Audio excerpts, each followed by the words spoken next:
What is up, everyone? Welcome back to another episode of Gad Talks. Today we are going to be taking a look at the CF18 IP68 waterproof, which is professional grade waterproof smartwatch.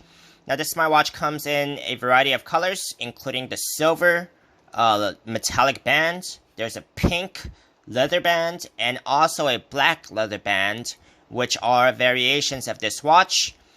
This watch goes from anywhere between $20 to $30, which is a pretty good deal for something that looks pretty nice, and it does not break the bank. Before we begin today, if you guys have not yet already, make sure to subscribe to my channel as I'll be coming out with new weekly videos on the latest gadgets, electronics, and smartwatches. And if you guys do want to purchase this watch after this video, you guys can use my affiliate link in the video description below, which will take you to eBay and trusted sellers, and I will earn a commission at no extra cost to you. Now let's begin. This is a smartwatch with a touchscreen, a semi-touchscreen. What I mean by that is you can't really just touch anywhere on the screen and expect it to react, but you have to just touch this one little section right here, and it only goes forward on the functions. So it's going to have, we're going to explore some of the functions here.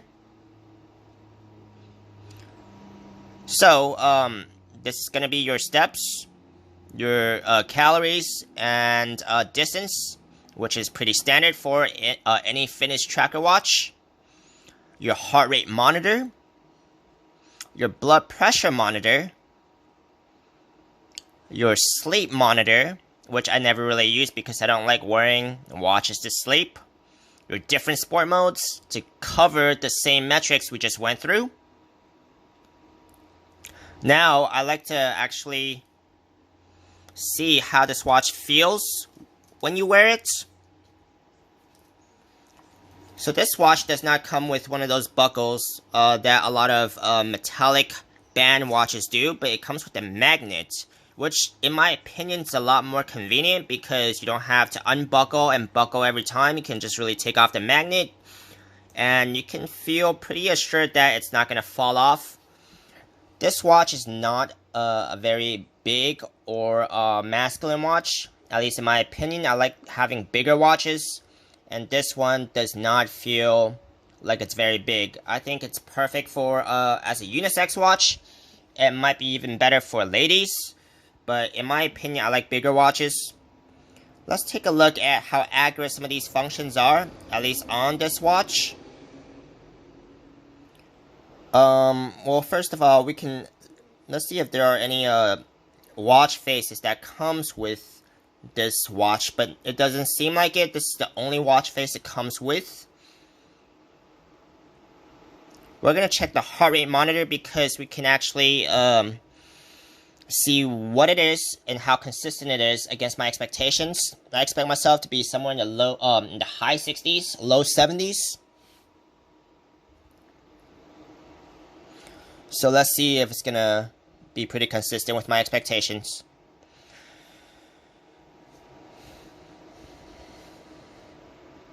I should get a vibrate once I get a final reading. At least for a lot of the other watches I've tested with, that's what it does. But this seems like it's a continuous reading. It is in the high 60s. And it's still rising. I guess I'm just gonna wait for the heart to stop flashing to get a final reading. But it's going up, so it's kind of getting out of my expectations.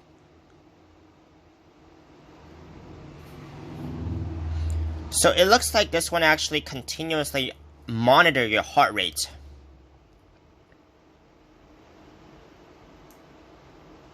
Which I would find it reasonable to believe since it has a chart here.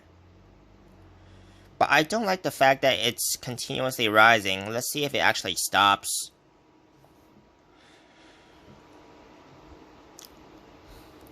We're going to give it about 15 more seconds and see what it does.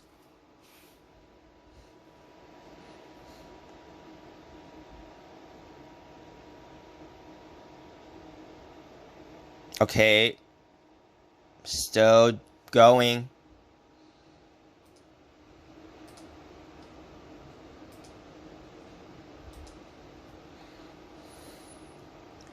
Still going.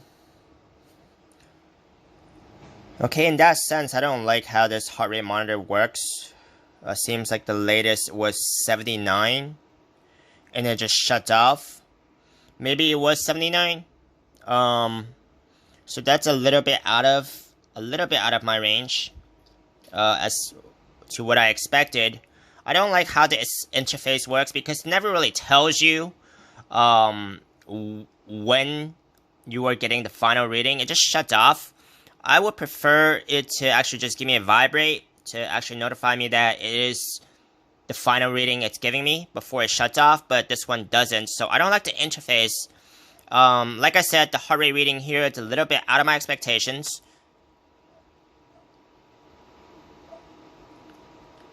So, but anyway, before you guys trust the heart rate reading that is given to you by any fitness tracker, you should double check it and cross-reference it with something that you already rely on, like a device that you usually trust, before trusting the readings on this fitness tracker or any other fitness tracker any further. And same with the blood pressure monitor. But we're going to see what we get here. I expect myself to get somewhere in the low hundreds, so maybe 110, 120 on the higher number, and about 70 to 80 on the lower number. Now let's see if that's going to come out true.